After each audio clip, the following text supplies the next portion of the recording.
Hello everyone, welcome to another episode. On this episode, I'm going to give you some tips and tricks for working on your 75 series pistol. I'm going to break it into two parts, first the slide and then the lower frame.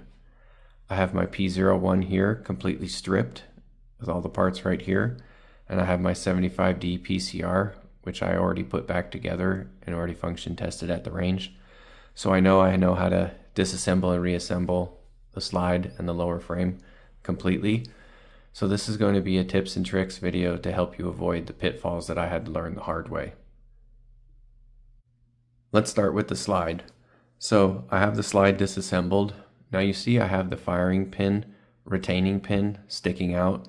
You only need to drive that pin out enough to release the tension on the firing pin spring and the plunger so that they will easily come out.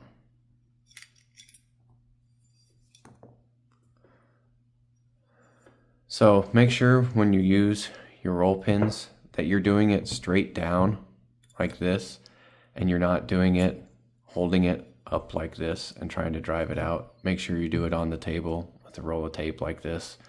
You don't want to mess this pin up. Cajun Gunworks does sell replacement pins because this pin is kind of flimsy. So make sure whenever you can do it on a level surface, you utilize that. When you're putting it back together, you just have to make sure you remember the proper order. You got to put the plunger with the spring in first, and then you have to depress it all the way down. So I hold it like this with one hand, and then I take the other hand. Make sure that the ridges are facing up towards the sight. So you see these ridges here? These go upwards. So if they're not facing upwards and you try to drive the pin in, it won't work. So you see it just drops right in there. You can release the tension. Now before you start to drive the pin in, you got to put some tension down on here. So not all the way down like this, but just part of the way down.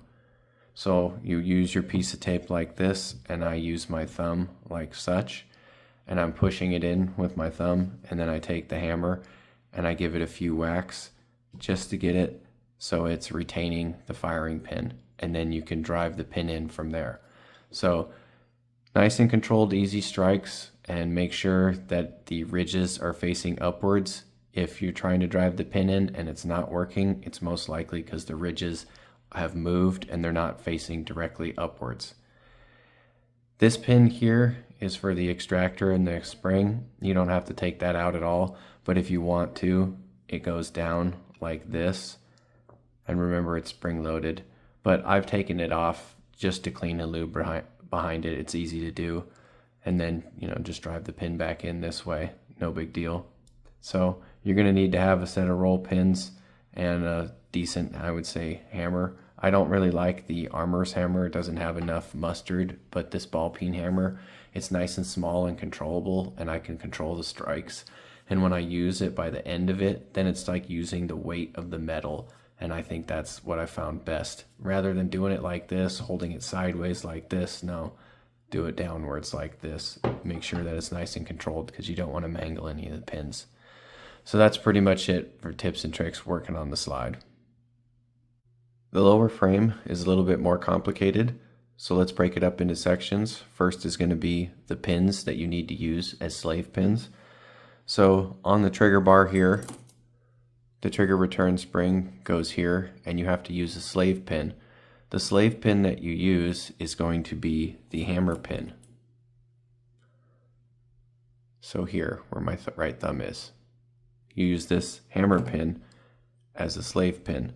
So you have the trigger return spring here, the long leg goes forward, the short leg you jam in between here, and don't be gentle with it. Jam it down in there, right?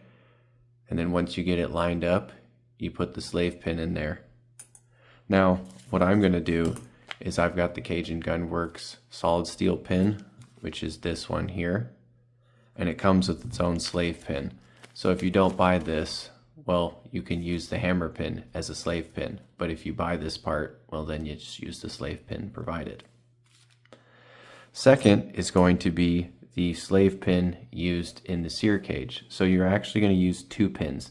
You have the slave pin and then you have the Sear pin, and you use both, but you're going to only use the Sear pin temporarily and then put the slave pin all the way through the rest of the parts in the Sear cage. So I have the Cajun Gunworks ones here, and I also have the factory ones here. So you can use either or. You have to buy these obviously, but they're only $5 a piece. So the pin that you use is the hammer spring pin or the mainspring pin, which is this one here, and this is going to be your slave pin. So that's the pin that goes down in here. Now this one is not beveled, and this pin is not meant to go through the frame this way. So when you use it as a slave pin, you have to drive it out this way. So it's a little different than the Cajun Gunworks slave pin, because this one is beveled on one end and then flat on the other, and it is designed to go through the frame. So I'll show you first the hammer spring pin.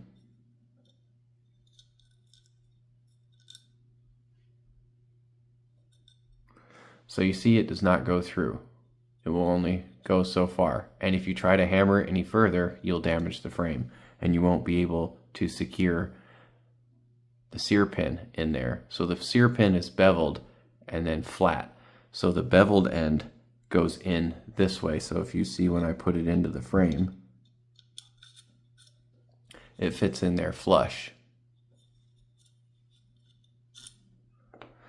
So the Cajun Gunworks pin, however, is designed to go through the frame, which the hammer spring pin cannot do. So you need to know that. So I have this one as an example. So imagine this is the slave pin, right, and not the Sear pin. Well, if I use the hammer spring pin, then I'm going to have to push it out this way. So what I did is I used a 3/32 punch, and what I did is I pushed it out this way, right? So imagine I've got the punch through all of this instead of the pin.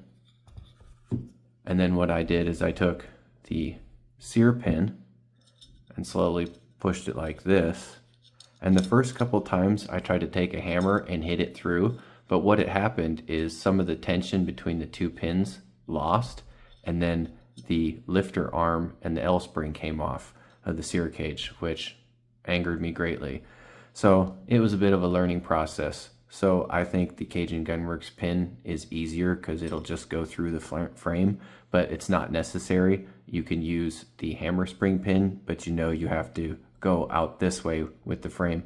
And then what I ended up doing is when I took the regular pin, what I did is when I had it like this, I took it on the table and pushed it down so it pushed up like this, and then it fed all the way through the entire Sear cage. And then I was able to finally get it all together. So the pins, first off, the hammer pin, you use the slave pin on the trigger bar. And then for the Sear cage, you use the hammer pin and the Sear pin, both as slave pins. But then once you take the longer pin out, you'll just have the shorter pin as a slave pin. And you'll have to drive it out this way. And however you want to manage that, either with a roll punch or something else. Somebody even said they used a drill bit.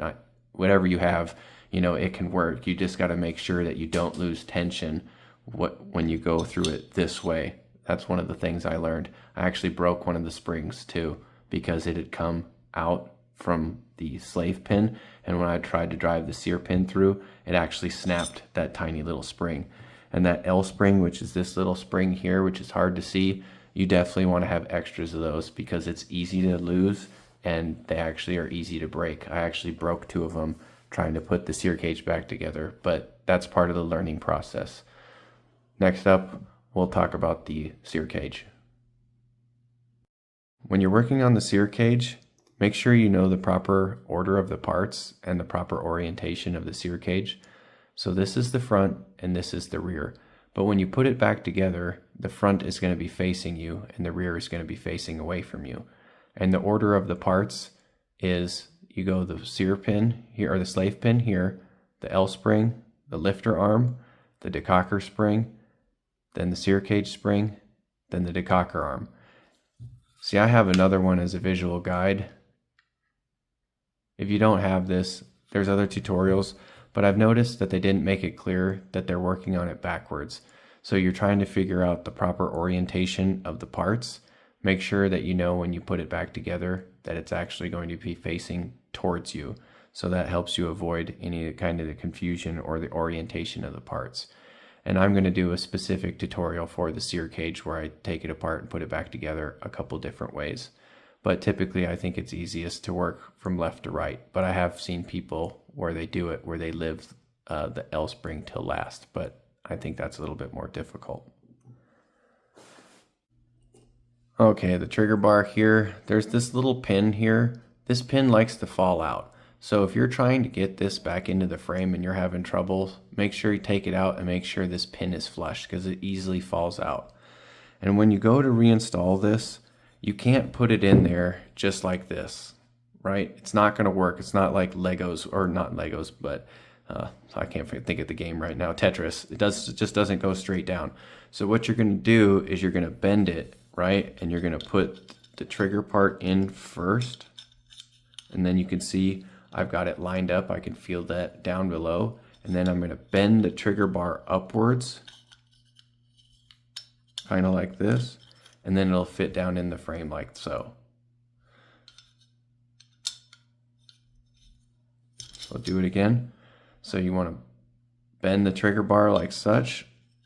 Bend the trigger, get it in there, then take your trigger bar and force it upwards, and then it'll fit down in the frame, like so. And then you just line up the hole here and put your pin through it, and it'll knock that slave pin out, and then you can put the slave pin back in your hammer spring assembly. Or if you have the Cajun Gunworks one, then it'll look like this with the solid stainless steel pin through it.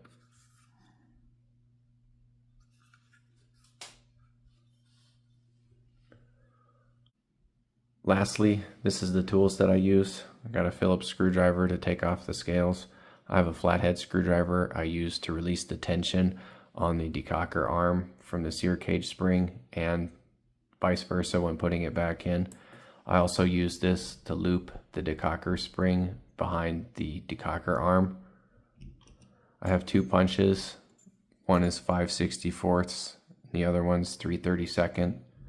The 3/32 punch is the one that I used to push the slave pin out through the frame this way. It's long enough and it's small enough that it's got plenty of space to move in and out through the frame, so it won't get stuck. And it won't get stuck here, driving out the retaining pin. And then I have this ball peen hammer because the armorer's hammer just doesn't have enough mustard behind it. And this is a small controllable hammer. So I have a nice flat surface, I have a round surface, and I can also use it to press down on stuff, and it's really controllable. And then the wood handle you can also use to push stuff down on too. So I like it better than the armorer's hammer. If you have any questions, drop them in the comments. Thanks for watching. Subscribe for more.